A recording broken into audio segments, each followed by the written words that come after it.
दोस्तों, जय Hind. Defence news के चैनल पर सूबेदार तोमर आपका स्वागत करता है। दोस्तों, मेरा चैनल आपको किसी प्रकार की झूठे आपको एमएसपी दिलाऊंगा, डिसेबिलिटी पेंशन बढ़ाऊंगा, स्पर्श में ये कराऊंगा, एलटीए दिलाऊंगा, ऐसा हमारे यहाँ कुछ नहीं होगा। अगर वास्तव में खबर होगी तो आपको प्रॉपर उसका पूरा आपको मैटर बताया जाएगा और उसमें उसके प्लस माइनस सारी चीजें आपको बताई जाएगी। बट अगर कोई मैटर नहीं होगा तो आपको मैं कोई झूठे वादे या झूठी खबरों से आपको नहीं, कोई झूठी खबरें आपको नहीं दी जाएंगी। तो मेरा चैनल आपको डेली आपको मेरे ब्लॉग में मेरे पूर्व सैनिकों को जागरूक करने के लिए मेरा मुख्य उद्देश्य है मेरा कि आपको जागरूक किया जाए। तो दोस्तों, आज के ब्लॉग में मैं आपको बताने जा रहा हूं कि दोस्तों, पूर्व सैनिक दोस्तों, आज का ब्लॉग मैंने अपनी फ्रेटर्निटी यानी पूर्व सैनिक बिरादरी की बदहाली पर बनाया है। आशा है आप पूरा वीडियो देखेंगे और उस पर आत्मचिंतन भी करेंगे कि हमारी दुर्दशा के लिए कौन जिम्मेदार है, सैनिक अधिकारी, सरकार, या हम स्वयं, या हम भी खुद ही जिम्मेदार इसके लिए। तो दोस्तों, सर्विस के दौरान आपको पता है कि हमारे ऊपर आर्मी एक्ट 1950 जैसे क्रूर एक्ट हमारे ऊपर लागू था। उस समय हम उस कानून के अंतर्गत हमें रखा गया था। तो हम वहां उसकी इतनी बंदिशें थी कि हमारे ऊपर चाहे शोषण, अत्याचार, भेदभाव या हमारे ऊपर कोई भी अन्याय होता रहा हो, फिर भी हमें उसको चुपचाप सहन करना पड़ता था, क्योंकि हम लोग उसका प्रतिकार नहीं कर सकते थे। अगर किसी ने उसका प्रतिकार, उसका विरोध करना शुरू किया तो उसको बहुत ही एक सिस्टमेटिक और षड्यंत्र के तहत हमारे सैनिक अधिकारी उसको, मतलब उस बंदे का जिसने इसने हिम्मत की, उसका ये कैरियर खराब कर देते। जैसा कि आपको पता है कि हमारे बीएसएफ में एक हवलदार यादव, पूरा नाम उनका हमें याद नहीं आ रहा है, उन्होंने अपने खराब खाना उसको सोशल मीडिया पर उन्होंने उसको डाल दिया था। उनको वहां की अफसर्स लॉबी ने मिलकर उनका जो कैरियर बर्बाद किया और उनको मिट्टी में मिला दिया, ये कहानी सभी को मालूम है। तो आप दोस्तों, चूंकि हम ये क्यों सहते रहते, क्यों हम ज्यादातर किसानों के, गरीबों के, मजदूरों के बेटे, गरीब या नीचे के तबके के हम यूथ होते हैं और हम बेरोजगारी की वजह से सेना में जाते हैं। सेना में जाकर ठीक है, देश प्रेम या देशभक्ति का जज्बा भी होता है, उसके लिए हम लोग कोई भी कसर नहीं छोड़ते। दुश्मन की बॉर्डर पर या दुश्मन की बुरी नजर को हम अपनी छाती पर गोली लेते हैं और वीरगति को प्राप्त करते हैं। कोई अगर उसमें जो हमारे भाग्यशाली लोग या कहें उनमें से लड़ाई के दौरान भी बच जाते, वो पूर्व सैनिक बन जाते हैं, तो वो उनका न तो सेना में बेचारे उनके अफसर्स लॉबी ने उनको किसी भी तरीके का उनको कहीं भी उसको सपोर्ट नहीं मिला।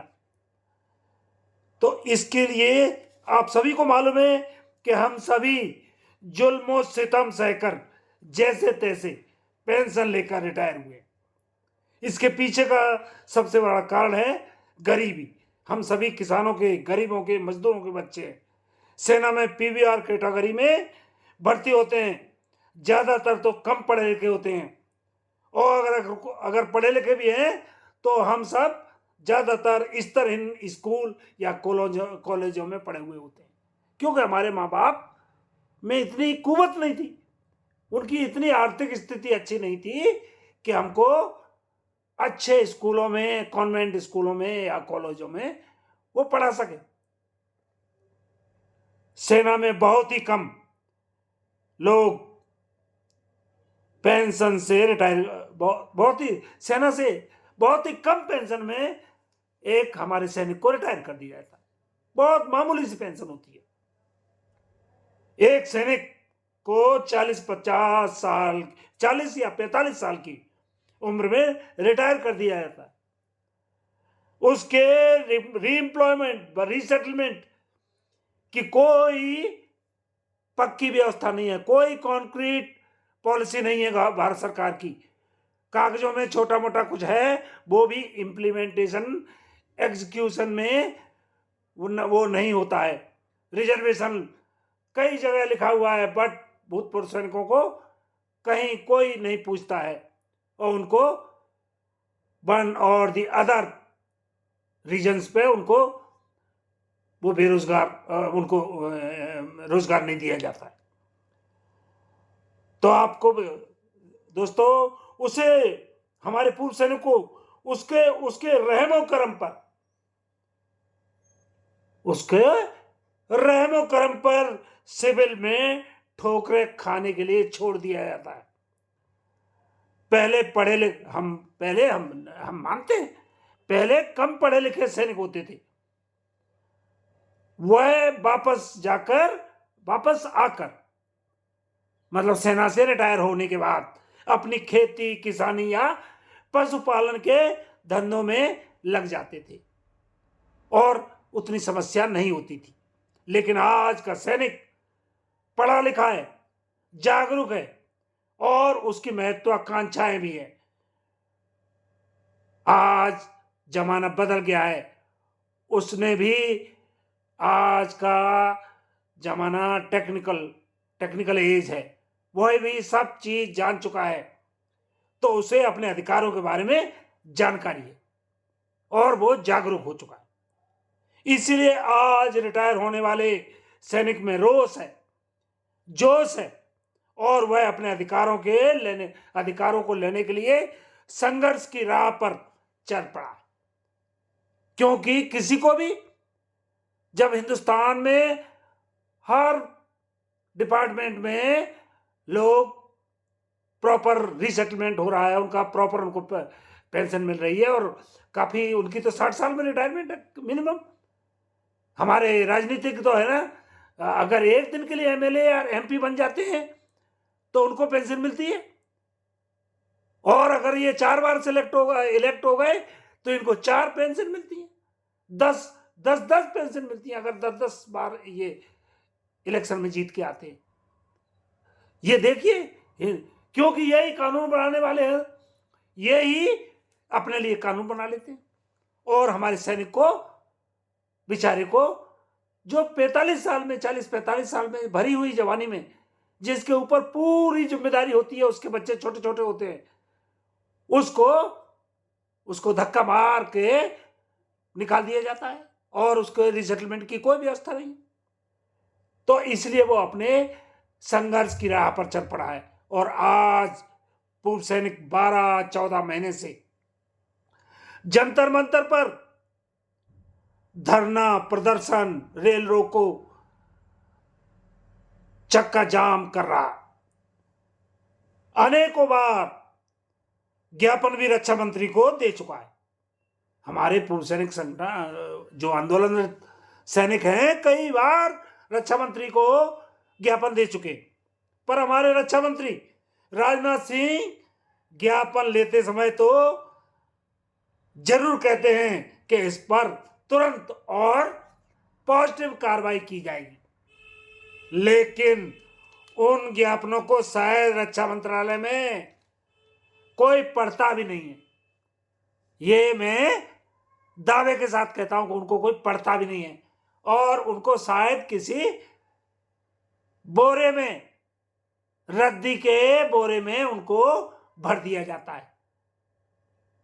आज दिन तक वो उसका एक्नॉलेजमेंट भी नहीं देते कि हमको ये ज्ञापन मिला है,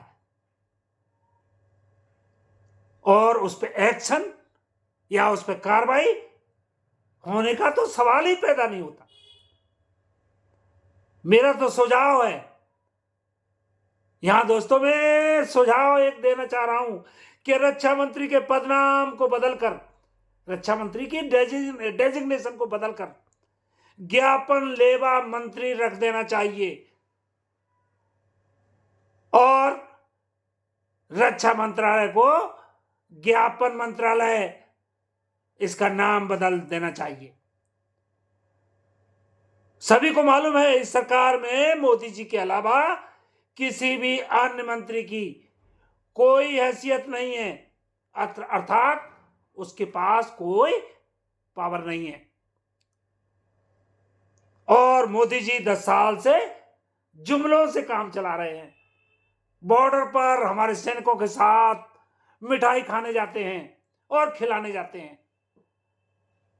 वास्तव में मोदी जी ने और कई काम किए हैं देश के अच्छाई के प्रति, बट बड़े दुख के साथ कहना पड़ रहा है कि सेना और पूर्व सैनिक और पूर्व सैनिक, उनके कल्याण के लिए मोदी जी ने 10 साल में जुमलों के अलावा कुछ नहीं किया है। अगर ओआरओपी इंप्लीमेंट की है जिसका भी कि वो छाती पीटते हैं, ऐसी ओआरओपी अगर इंप्लीमेंट नहीं होती तो ज्यादा अच्छा होता।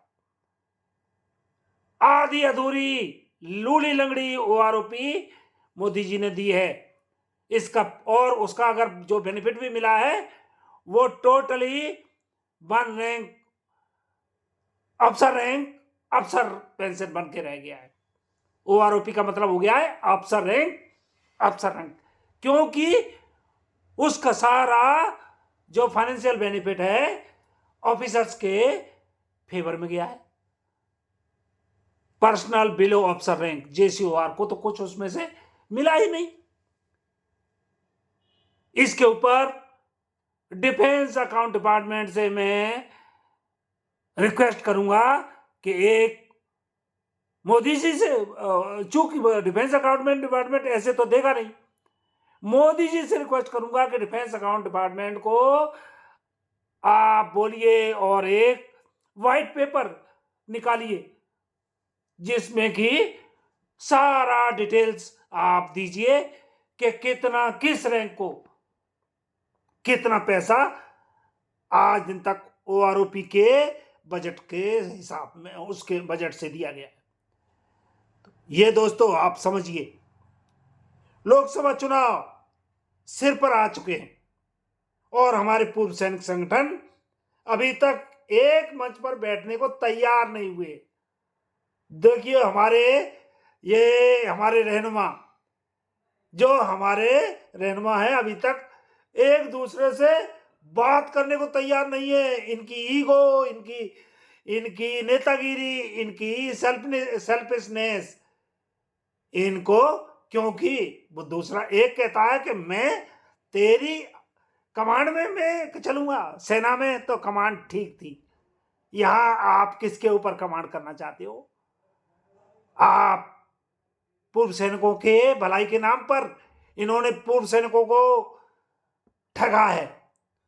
हमारे पूर्व सैनिक जिन्होंने इन संगठनों को लाखों का चंदा और समर्थन दिया था, अब अपने आप को ठगा सा महसूस कर रहे हैं।